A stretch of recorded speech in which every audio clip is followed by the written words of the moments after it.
রাজ্যে যেমন 4টি বিধানসভার উপনির্বাচনের ফলাফল আমাদের সামনে এসেছে, এবার আমরা নজর রাখবো দেশের দিকে। দেশের আরো 6টি রাজ্যে 9টি বিধানসভাতে উপনির্বাচনের ফলাফল। হিমাচলের হামিরপুরে জয়ী হয়েছে বিজেপি প্রার্থী, এই খবর আমাদের মধ্যে এসেছে। পাঞ্জাবের জলন্ধরে জয়ী আপ প্রার্থী মহিন্দর ভগত। উত্তরাখণ্ডে বদ্রীনাথ বিধানসভা কেন্দ্রে জয়ের পথে জাতীয় কংগ্রেস। তার পাশাপাশি উত্তরাখণ্ডের মঙ্গলপুরে জয়ের পথে কংগ্রেস। আমরা আরো জানবো, আমাদের সঙ্গে নিউজ রুম থেকে সরাসরি রয়েছে আমাদের প্রতিনিধি সুচারু মিত্র। সুচারু, দেখো, এই মুহূর্তে দেশের অন্যান্য রাজ্যের বিধানসভা উপনির্বাচনের ফলাফলও আসতে শুরু করেছে। আমরা আগেই জানিয়েছিলাম যে জলন্ধরে কিন্তু জয় হয়েছে, পাঞ্জাবের জলন্ধরে জয় হয়েছে আম আদমি পার্টির। একটু আগেই আমাদের কাছে খবর এলো যে আরেকটি কেন্দ্র, সেখানেও কিন্তু বিজেপি বিরোধী জোটের জয়।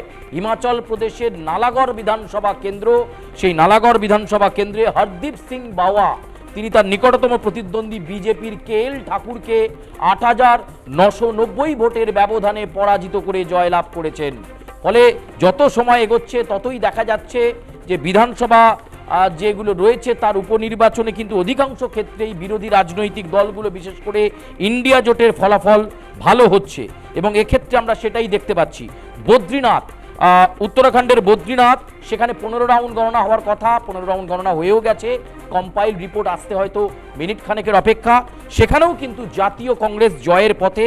ইতিমধ্যেই 5,095 ভোটে এগিয়ে রয়েছে সেখানে কংগ্রেসের প্রার্থী। বদ্রীনাথ বিধানসভা কেন্দ্র, সেখানেও কংগ্রেস কিন্তু প্রায় জয়ের পথে। এছাড়াও উত্তরাখণ্ডের মঙ্গলপুর, সেখানেও আমরা দেখতে পাচ্ছি ওয়াজি মোহাম্মদ নিজামউদ্দিন, তিনিও কিন্তু এগিয়ে রয়েছেন। 10 রাউন্ড গণনা হওয়ার কথা। হাড্ডাহাড্ডি ফাইট হয়েছে এই কেন্দ্রে মঙ্গলপুরে এবং দেখা যাচ্ছে এই মংলাপুরে এগিয়ে রয়েছেন কংগ্রেসের প্রার্থী 422 ভোটে, যে চিত্র আমরা দেখতে পাচ্ছি। আমরা দেখতে পাচ্ছি যে এছাড়াও জলন্ধরে ইতিমধ্যেই জয়লাভ হয়ে গেছে, নালাগড়েও জয়লাভ হয়েছে। হামিরপুর, হিমাচল প্রদেশের হামিরপুর, সেখানেই কিন্তু একমাত্র একটি আসনে বিজেপি জয়লাভ করলো।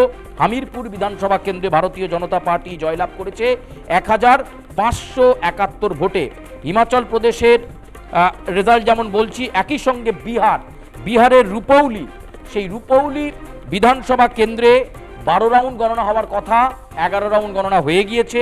সেখানে কিন্তু ইন্ডিপেন্ডেন্ট প্রার্থী শঙ্কর সিং তিনি 6,831 ভোটে এগিয়ে রয়েছেন।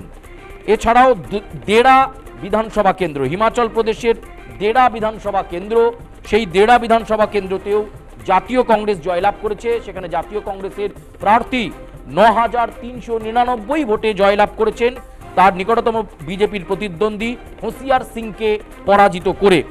এছাড়াও যে চিত্র আমরা দেখতে পাচ্ছি এই মুহূর্তে, সেটা হচ্ছে যে একেবারে আমরা যদি নজর রাখি, দেড়ার পরে, বারৌলির পরে এবং হামিরপুরের পরে নালাগড়েও একই রকম। এবং এছাড়াও মধ্যপ্রদেশের একটি আসন, সেটা হচ্ছে আমারওয়ারা, সেই আমারওয়ারাতে সেখানেও কিন্তু এগিয়ে রয়েছে এই মুহূর্তে কংগ্রেস। অর্থাৎ অধিকাংশ ক্ষেত্রেই দেখা যাচ্ছে কংগ্রেস কিন্তু এগিয়ে থেকে শুরু করছে। তবে তার মধ্যে 2 থেকে 3টে যে ঘোষিত আসন, সেখানে বেশিরভাগ ক্ষেত্রেই কোথাও কংগ্রেস, কোথাও আম আদমি পার্টি জয়লাভ করেছে। 3টে আসন ঘোষিত হয়েছে, যার মধ্যে দেড়া বিধানসভা কেন্দ্র, সেটাও চলে গেছে কিন্তু একেবারে বিরোধী রাজনৈতিক দলের হাতে।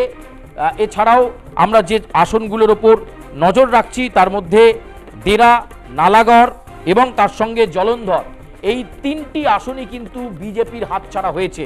বাকি এখনো 10টি আসনের ফলাফল আসতে বাকি রয়েছে, দেখার যে ফলাফল কোন দিকে যায়। তবে যেটা আমরা জানতে পাচ্ছি যে এই 13টার মধ্যে 3টি আসন ঘোষণা হয়ে যাওয়ার পর যে 10টি আসন রয়েছে, সেখানে 8টি আসনে এগিয়ে রয়েছে বিরোধীরা, 2টি আসনে এগিয়ে রয়েছে ভারতীয় জনতা পার্টি। একেবারে সুচারু, অবশ্যই নজরে থাক। আপাতত ধন্যবাদ তোমাকে। আমরা দেশের কি ফলাফল সেদিকে নজর রেখেছিলাম। আমাদের প্রতিনিধি সুচারু মিত্র নিউজ রুম থেকে আমাদের সঙ্গে ছিল সরাসরি, এবং আমরা জানলাম যে দেশে কি হতে চলেছে, উপনির্বাচনের ফলাফল কি হতে চলেছে দেশের। যেমনটা আমাদের কাছে খবর এলো যে হিমাচলের হামিরপুরে জয়ী বিজেপি প্রার্থী আশিস শর্মা, যে কটা বিধানসভা কেন্দ্রে উপনির্বাচন হয়েছে তার মধ্যে একটিতে জয়লাভ করলো বিজেপি। তার পাশাপাশি পাঞ্জাবের দিকে যদি আমরা নজর রাখি, পাঞ্জাবের জলন্ধরে জয়ী আপ প্রার্থী মহিন্দর ভগত, বিজেপির শীতল অঙ্গুরল রিঙ্কুকে হারিয়ে জয়ী আম আদমি পার্টির মহিন্দর ভগত প্রায় 37,500 ভোটে জয়লাভ করেছেন তিনি। 2022 সালে জয়ী আপ প্রার্থী রিঙ্কুর বিজেপিতে যোগদান করায় এখানে উপনির্বাচন। হিমাচলের ডেরাতে জাতীয় কংগ্রেস জয়লাভ করেছে। মধ্যপ্রদেশের একটি আসন, সেখানেও কিন্তু এগিয়ে রয়েছে কংগ্রেস। তার পাশাপাশি আমরা যদি উত্তরাখণ্ডের দিকে নজর রাখি, উত্তরাখণ্ডের বদ্রীনাথ বিধানসভা কেন্দ্রে জয়ের পথে জাতীয় কংগ্রেস এবং মঙ্গলপুরেও জয়ের পথে কংগ্রেস।